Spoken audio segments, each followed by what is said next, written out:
Reacts TV, shoutout po.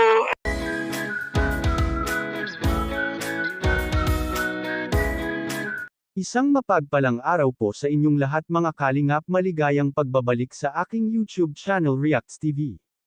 Napaka-emosyonal po ang topic natin ngayon mga kalingap dahil hindi po maganda ang kondisyon ngayon ni Idol Kuya David Vlogs pati Diwata Joy nag-alala tuloy.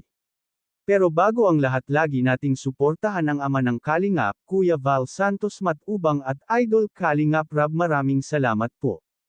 Paalala, tapusin mo muna ang video ng buo para malaman mo mga kalingap kung ano ang nilalaman nito bago mag-comment. Tara balik tayo sa topic mga kalingap. Naawa tuloy si Idol Kalingap Rab kay Diwata Joy sa hindi sinasadya ni Idol David Vlogs ang pagtanggi sa kape na inihanda ni Diwata Joy. Pati ang mga K-boys ay naninibago sa ipinapakita ni David. Pati ang mga manunood at solid taga-suporta ni Diwata Joy ay hindi nagandahan sa mga pangyayari sa hindi magandang kondisyon ni Idol Kuya David Vlogs.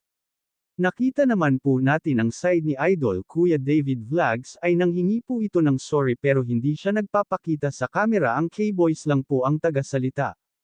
Tama naman po ang viewers na nag-comment sa ating comment section na dapat ilayo muna ang mga beneficiaries na mag-partner para maiwasan ang awayan at hindi makakasakit ng damdamin ng iba.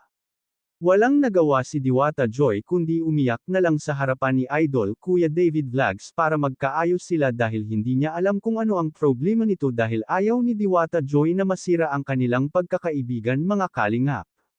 Kung kayo ang tatanungin mga kalingap, sa palagay po ninyo nanligaw na kaya itong si Idol Kuya David Vlogs kay Diwata at binabasted ito kaya hindi maganda ang kanyang kondisyon?